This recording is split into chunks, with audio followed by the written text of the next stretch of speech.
Audiocuento. Silencio, de Edgar Allan Poe. Escúchame, dijo el demonio, apoyando la mano en mi cabeza.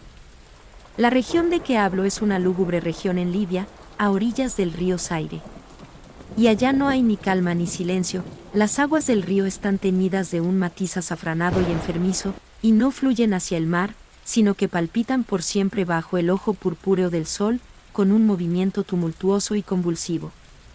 A lo largo de muchas millas, a ambos lados del legamoso lecho del río, se tiende un pálido desierto de gigantescos nenúfares. Suspiran entre sí en esa soledad y tienden hacia el cielo sus largos y pálidos cuellos, mientras inclinan a un lado y otro sus cabezas sempiternas. Y un rumor indistinto se levanta de ellos, como el correr del agua subterránea. Y suspiran entre sí, pero su reino tiene un límite, el límite de la oscura, horrible, majestuosa floresta. Allí, como las olas en las Hébridas, la maleza se agita continuamente. Pero ningún viento surca el cielo. Y los altos árboles primitivos oscilan eternamente de un lado a otro con un potente resonar. Y de sus altas copas se filtran, gota a gota, rocíos eternos. Y en sus raíces se retuercen, en un inquieto sueño, extrañas flores venenosas. Y en lo alto, con un agudo sonido susurrante, las nubes grises corren por siempre hacia el oeste, hasta rodar en cataratas sobre las ígneas paredes del horizonte. Pero ningún viento surca el cielo. Y en las orillas del río Zaire no hay ni calma ni silencio, era de noche y llovía, y al caer era lluvia, pero después de caída era sangre. Y yo estaba en la marisma entre los altos nenúfares, y la lluvia caía en mi cabeza, y los nenúfares suspiraban entre sí en la solemnidad de su desolación, y de improviso levantóse la luna a través de la fina niebla espectral y su color era carmesí. Y mis ojos se posaron en una enorme roca gris que se alzaba a la orilla del río, iluminada por la luz de la luna. Y la roca era gris, y espectral, y alta, y la roca era gris. En su faz había caracteres grabados en la piedra, y yo anduve por la marisma de nenúfares hasta acercarme a la orilla, para leer los caracteres en la piedra. Pero no pude descifrarlos. Y me volvía a la marisma cuando la luna brilló con un rojo más intenso, y al volverme y mirar otra vez hacia la roca y los caracteres vi que los caracteres decían desolación, y miré hacia arriba y en lo alto de la roca había un hombre, y me oculté entre los nenúfares para observar lo que hacía aquel hombre. Y el hombre era alto y majestuoso y estaba cubierto desde los hombros a los pies con la toga de la antigua Roma. Y su silueta era indistinta. Pero sus facciones eran las facciones de una deidad, porque el palio de la noche, y la luna, y la niebla, y el rocío, habían dejado al descubierto las facciones de su cara.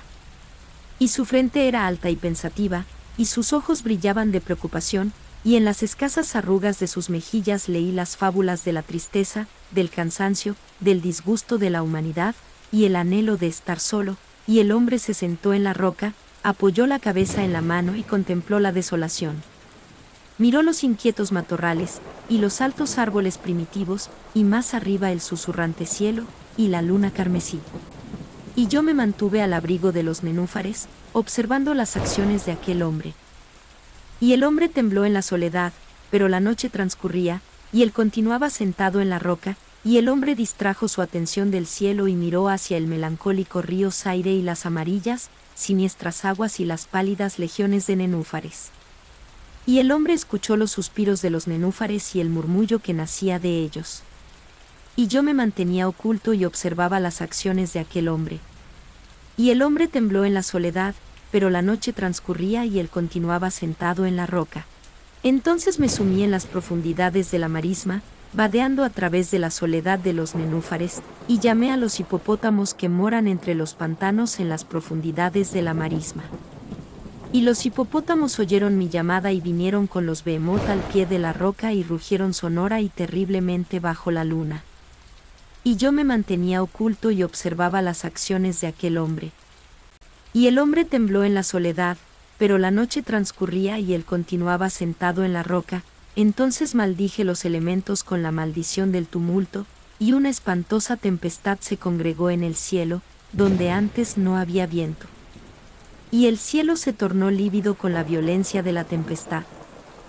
Y la lluvia azotó la cabeza del hombre, y las aguas del río se desbordaron, y el río atormentado se cubría de espuma, y los nenúfares alzaban clamores, y la floresta se desmoronaba ante el viento, y rodaba el trueno, y caía el rayo, y la roca vacilaba en sus cimientos.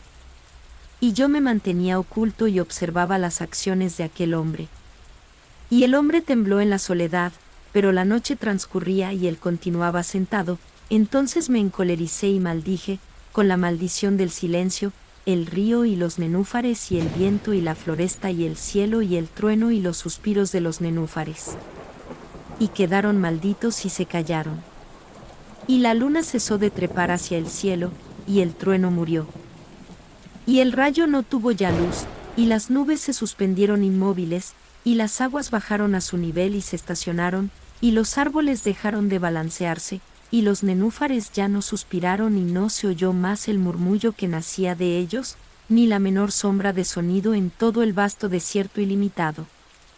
Y miré los caracteres de la roca, y habían cambiado, y los caracteres decían, silencio. Y mis ojos cayeron sobre el rostro de aquel hombre, y su rostro estaba pálido.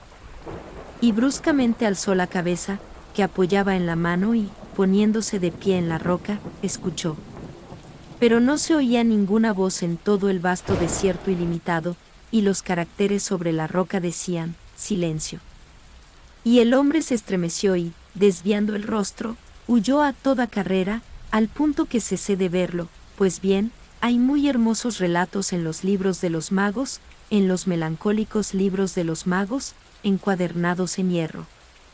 Allí, digo, hay admirables historias del cielo y de la tierra, y del potente mar, y de los genios que gobiernan el mar, y la tierra, y el majestuoso cielo. También había mucho saber en las palabras que pronunciaban las sibilas. Y santas cosas fueron oídas antaño por las sombrías hojas que temblaban en torno a Dedo Une. Pero, tan cierto como que Alá vive, digo que la fábula que me contó el demonio, que se sentaba a mi lado a la sombra de la tumba, es la más asombrosa de todas. Y cuando el demonio concluyó su historia, se dejó caer en la cavidad de la tumba y rió. Y yo no pude reírme con él, y me maldijo porque no reía. Y el lince que eternamente mora en la tumba salió de ella y se tendió a los pies del demonio, y lo miró fijamente a la cara. Fin. Gracias por quedarte hasta el final.